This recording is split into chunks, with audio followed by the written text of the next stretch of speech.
Should the Saints draft a quarterback or draft help for Derek Carr? After further review, Matt Moscona. Let's go ahead and take a listen, react, and drop golden tidbits like only I can do. So in this Matt Miller mock draft over at ESPN.com, he's got the Saints going wide receiver at number 13, taking Keon Coleman out of Florida State. Yep. And I know there's a lot of people here who would love to see the Saints pull the trigger on one of the LSU guys, be it Jayden Daniels or Malik Neighbors or Brian Thomas. If they end up going with Keon Coleman. Okay, so this mock draft. All right, so I've seen the mock draft, and in this draft, they have Jayden Daniels going like 4. All right, I think 4 quarterbacks go in the first 7 picks. The quarterbacks are kind of dried up by the time the Saints pick comes around. The Saints, if that's the case, I don't think you reach on a quarterback just to take a quarterback. In this mock draft, if it were to fall the way it did there, and I'll link it below if y'all want to see it. I think it's behind a paywall, so if you have ESPN Plus, you can read it. If not, it is what it is. But the 2 players, the player we take is the wide receiver from Florida State. The player that just gets taken ahead of us is Jared Verse, the defensive end from Florida State. I would love either of those 2 players if that's how it all played out. To try and here's my take on this. Carr's situation is perfect as a bridge quarterback, but we don't have to do it this year. We don't have to get that quarterback this year or the next quarterback, like in the draft. Next year, we could be seeing another crop of good quarterbacks coming out. Quinn Ewers, just to name one, will be there. Riley Leonard, the quarterback from Duke, who's now going to Notre Dame. So there's options there too.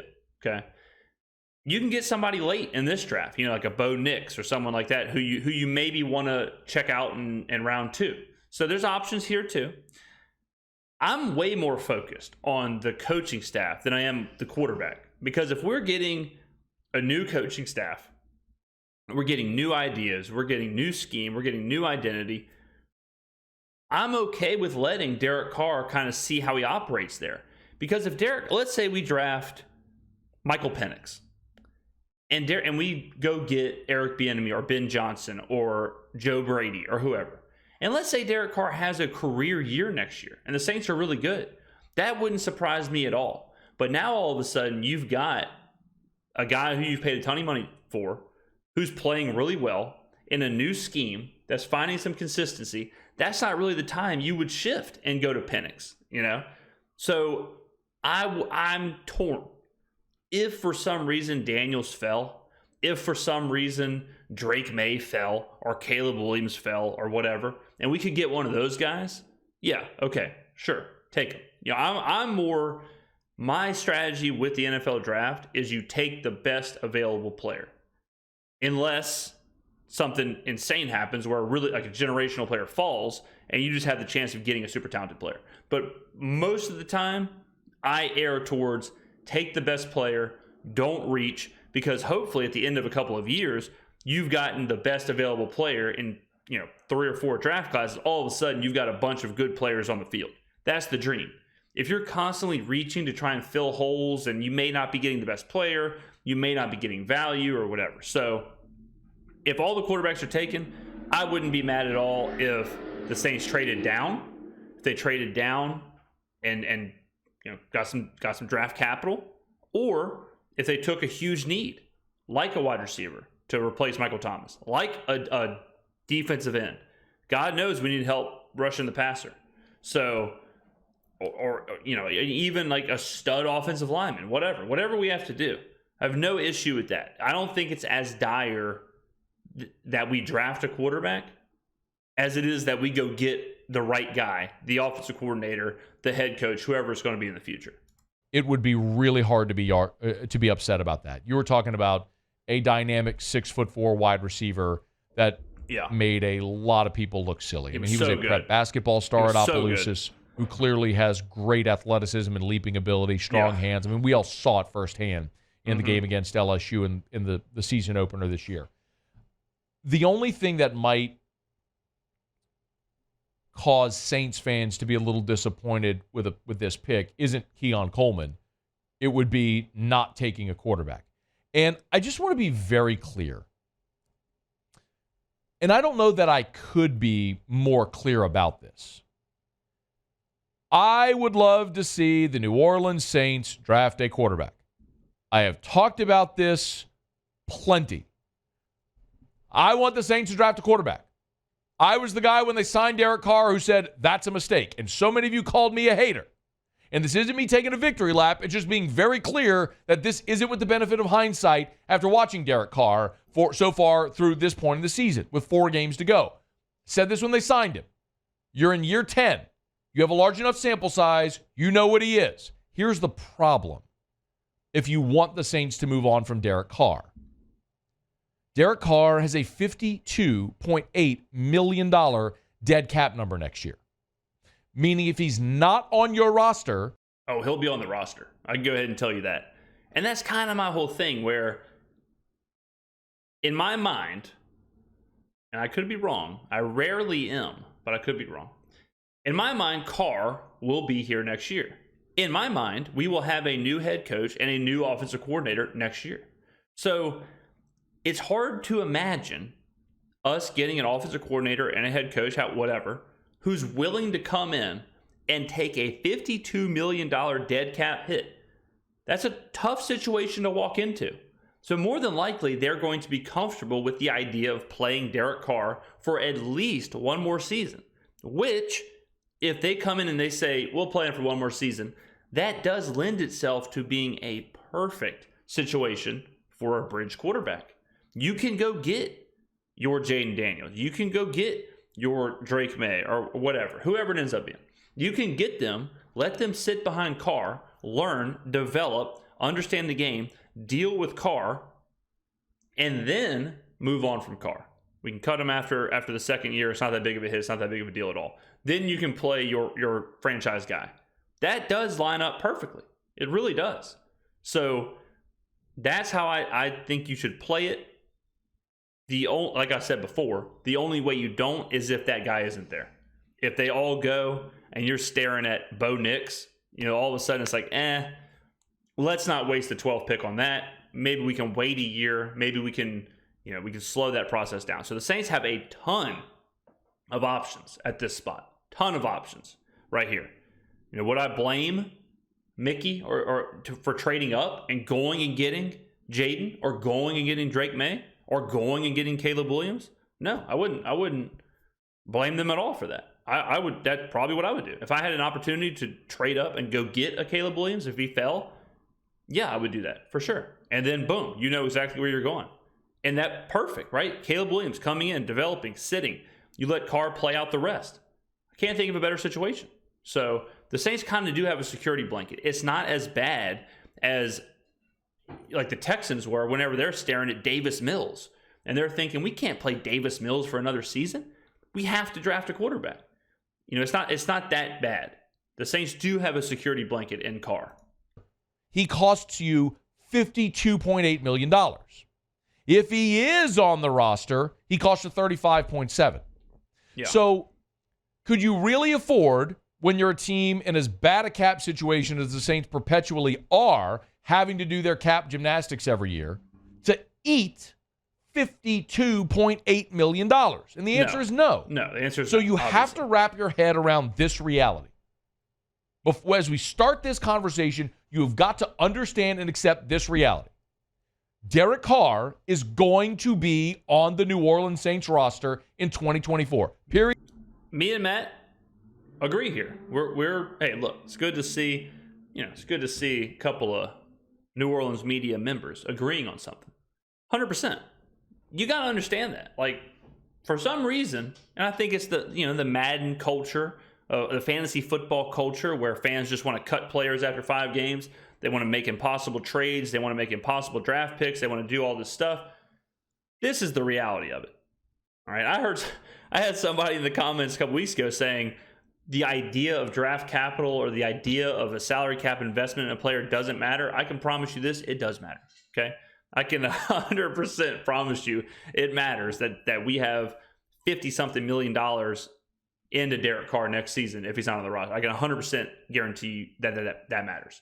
So go ahead and accept that Derek Carr will be on the roster next season. Go ahead and accept that he will be the starting quarterback of the New Orleans Saints going into week 1. That's guaranteed. I would guarantee that. I would capital G guarantee Derek Carr is your starting quarterback week 1 of next season. There you go. So all this draft stuff that you have in your mind, all of the plans, all of the ideas, do that with that notion that he is going to be there at least 1 more year. Period, paragraph. That's it. Full stop. There is no ands or button. No one is trading for Derek Carr. They're not cutting him to eat a $52.8 million cap hit. Yep. Derek Carr is going to be on the Saints roster next year. Okay? Yes. Period. You've got to accept that. So accept here, if you're the Saints and you accept that reality, and this is the reality, look, the old saying, you made your bed, you got to sleep in it. All right, Matt, the Saints paid him this money. Jesus. They gave him this contract. Okay? Now you got to live with it. Okay. Do you punt on Derek Carr, making him essentially the highest paid backup in the NFL? No. And draft a quarterback? Or do you say, we guaranteed this guy $100 million. Let's give him every possible weapon to succeed. And maybe that means drafting a left tackle. But what you're also doing is you're also benefiting the quarterback you eventually do draft. Because let's say you go get Keon Coleman, okay? And then let's say next year you draft Quinn Ewers. I'm just making up Ewers. I don't care who it is, just a quarterback.